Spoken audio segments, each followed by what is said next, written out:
Side खबरों के लिए सब्सक्राइब करें फ्लेम मीडिया और उसके बाद बेल आइकन को प्रेस करें ताकि सबसे पहले आपको मिले एक्सक्लूसिव खबरें।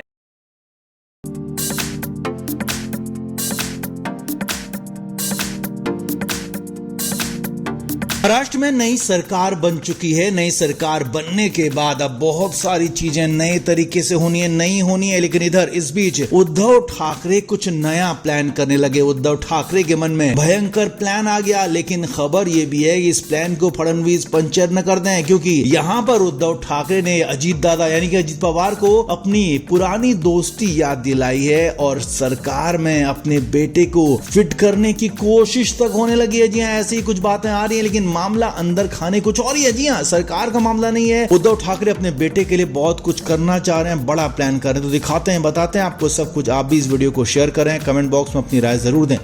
तो महाराष्ट्र चुनाव के नतीजों ने सभी को चौंका दिया था, क्योंकि जिस तरह के नतीजे आए वैसी उम्मीद किसी को भी नहीं थी। यहाँ तक कि सत्ताधारी पार्टी को भी उम्मीद नहीं थी कि इतनी ज्यादा सीटें उनकी आ जाएंगी। अब ये सीटें इतनी ज्यादा आ गई हैं कि विरोधियों के लिए, विपक्षों के लिए हालात बहुत ज्यादा खराब हो गए हैं। उनके हाल है कि उनके पास अपने नेता तक चुनने के लिए विधायक नहीं आए। जी हाँ, प्लान यही है, खबर यही है। असल में पूरी लड़ाई महाराष्ट्र में विपक्ष के बीच में नेता विपक्ष के पद को लेकर छिड़ गई है। कहानी ये है कि किसी भी पार्टी के पास इतनी सीटें नहीं है कि उसको नेता विपक्ष का पद मिल सके, क्योंकि 288 कुल महाराष्ट्र में सीटें हैं, लेकिन 10% सीटें यहाँ पर जरूरत होती है नेता विपक्ष का पद मिलने के लिए, और 29 सीटें किसी भी विरोधी विपक्षी पार्टी के पास नहीं है। उद्धव ठाकरे की पार्टी के पास 20 से ज्यादा सीटें हैं, लेकिन वो भी 29 तक नहीं पहुंची है, लिहाजा उनको भी सीधे सीधे नेता विपक्ष का पद नहीं मिलेगा। लेकिन हाँ, उद्धव ठाकरे की पार्टी विपक्ष में सबसे बड़ी पार्टी है, तो ऐसे में उद्धव ठाकरे कोशिश में है कि कैसे भी सरकार से बातचीत करके, अजीत दादा को अपनी तरफ करके, अजीत पवार से बात करके नेता विपक्ष का पद ले लिया जाए और अपने बेटे को नेता विपक्ष के पद पर फिट कर दिया जाए। जी हाँ, ये बड़ी खबर आपको बता रहे हैं। उद्धव ठाकरे इसी कोशिश में है कि कैसे भी आदित्य ठाकरे को इस बार पद मिल जाए, बड़ा पद मिल जाए, नेता विपक्ष का पद मिल जाए। अब हालांकि 10% सीटें नहीं होने के बाद भी सरकार के पास से ताकत होती है, कहें कि सरकार के पास से मैंडेट होता है कि वो किसी को भी यहाँ पर जो सबसे बड़ी पार्टी हो उसके नेता को नेता विपक्ष का पद दे सकती है, भले ही उसके पास कुल सीटों का 10% सीटें ना हो। तो इस लिहाज से, इस हिसाब से उद्धव ठाकरे कोशिश में है कि उनके बेटे आदित्य ठाकरे को नेता विपक्ष का पद मिल जाए, और इसी के लिए उद्धव ठाकरे के मन में भयंकर प्लान चल रहा है। हालांकि खबर ये भी है कि देवेंद्र फडणवीस ऐसा होने नहीं देंगे। मुख्यमंत्री देवेंद्र फडणवीस है और वो किसी भी कीमत पर उद्धव ठाकरे के बेटे को तो पद नहीं लेने देंगे, ये पक्की बात है। अब हो सकता है अजीत दादा का कुछ मन पिघल जाए, उनका मन कुछ मान जाए, लेकिन बिना सीएम से बात करे वो भी कुछ कर नहीं पाएंगे। तो ऐसे में उद्धव ठाकरे यहाँ पर अपने बेटे के खातिर बड़ा गेम तो कर रहे हैं, भयंकर प्लान तो चल रहे हैं, लेकिन ये प्लान उनका सक्सेसफुल होना मुश्किल लग रहा है, क्योंकि उद्धव ठाकरे के इस प्लान को फडणवीस पंचर कर देंगे। तो आपका इस पर क्या कहना है? क्या वाकई में आदित्य ठाकरे को नेता विपक्ष का पद दिया जाना चाहिए या फिर नहीं? कमेंट बॉक्स में जरूर बताएं, वीडियो को शेयर भी करें।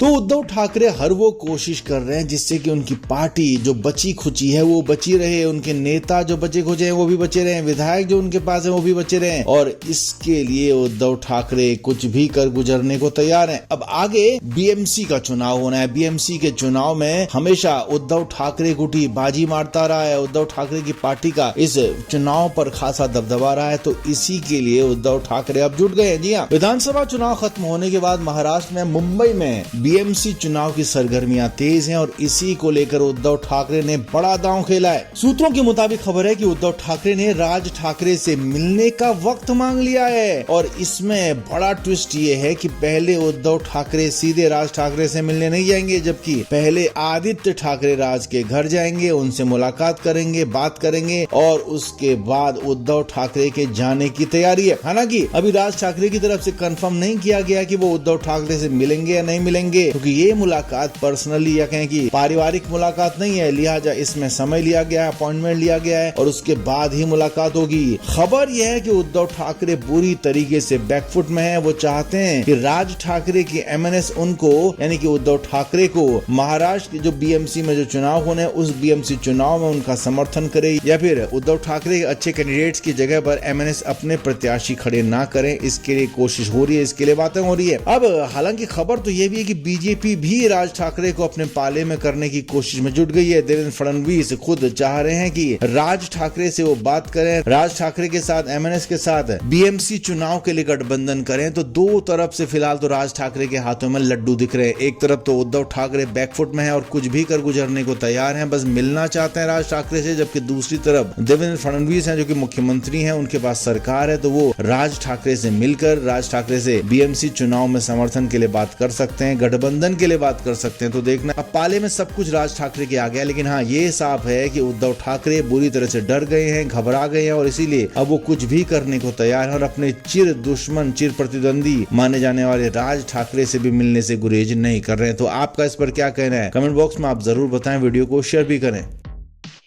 तो महाराष्ट्र के मुख्यमंत्री देवेंद्र फडणवीस बन चुके हैं और पिछली बार जब मुख्यमंत्री बने थे देवेंद्र फडणवीस, तो उनको वहां पर उस पद से हटाने में सबसे बड़ा योगदान शरद पवार का, उद्धव ठाकरे का रहा था, क्योंकि सिर्फ 48 घंटे के लिए पिछली बार देवेंद्र फडणवीस मुख्यमंत्री बने थे और उसके बाद फडणवीस ने कहा था कि मैं समंदर हूं, लौट कर आऊंगा, और वो लौट कर आ चुके हैं। और अब सबसे ज्यादा दिक्कत किसी को होने वाली है तो उद्धव ठाकरे हैं। और सूत्रों के मुताबिक बड़ी खबर यह है कि उद्धव ठाकरे सरकार के दौरान हुए कामों की जांच की तैयारी है। जी हाँ, बड़े लेवल पर ये जांच हो सकती है, ये फैसला हो सकता है, जल्दी कैबिनेट में आ सकता है। उद्धव ठाकरे ने जो सरकार चलाई थी, 2.5 साल की सरकार में कई बड़े काम किए और उन पर, उनकी सरकार पर कई तरह के आरोप भी लगते रहे। यहाँ तक कि कोविड के दौरान कई तरह के घोटालों की आरोप लगे, खिचड़ी घोटाला, वैक्सीन घोटाला और भी कई तरह की बातें यहाँ पर आई। कई तरह के आरोप बीजेपी के लोगों ने लगाए, लेकिन साबित फिलहाल अभी तक कुछ हुए नहीं है। लेकिन अब जब बीजेपी की फुल फ्लैश सरकार है, देवेंद्र फडणवीस मुख्यमंत्री हैं, तो सूत्रों के मुताबिक खबर यह है कि फडणवीस इस बात की तैयारी कर रहे हैं कि इस दौरान जो भी काम हुए उन सारे कामों की जांच होगी और उन कामों में अगर कुछ भी गलत पाया जाता है तो उसके बाद एक्शन होगा, कड़ा एक्शन होगा और उद्धव ठाकरे को जेल तक भेजने की तैयारी हो सकती है। अब इससे घबराए उद्धव ठाकरे को जैसे ही पता लगा तो वो तुरंत आनंद फानन में शरद पवार को फोन कर लिया।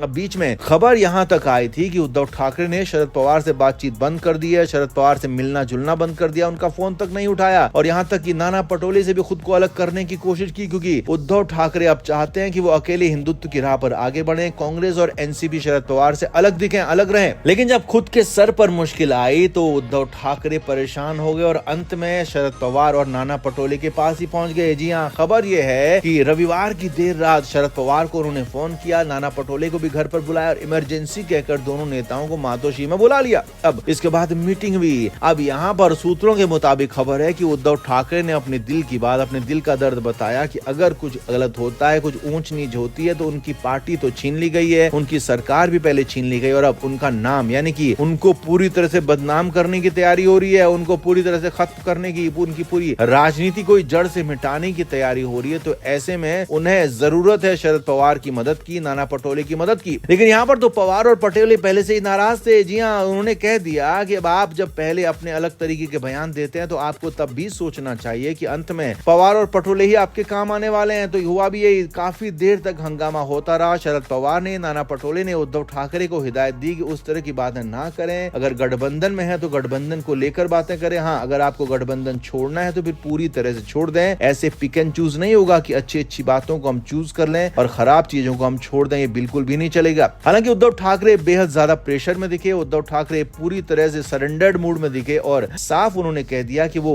महाविकास अघाड़ी में थे, हैं और आगे भी रहेंगे। यानी कि उद्धव ठाकरे बीच में जो घुड़की दे रहे थे कि वो अलग हो जाएंगे, ऐसा कुछ होने वाला नहीं है। उद्धव ठाकरे डर कर, घबरा कर एक बार फिर से शरद पवार और नाना पटोले की ही तरफ गए और दोनों ने फिलहाल उद्धव ठाकरे की मदद का भरोसा दिया, लेकिन मदद कितनी करेंगे कहा नहीं जा सकता है। तो कुल मिलाकर उद्धव ठाकरे फंस गए हैं। देवेंद्र फडणवीस के एक कदम से उद्धव ठाकरे की रातों की नींद उड़ गई है। तो आपका इस पर क्या कहना है, कमेंट बॉक्स में आप जरूर बताएं, वीडियो को शेयर भी करें।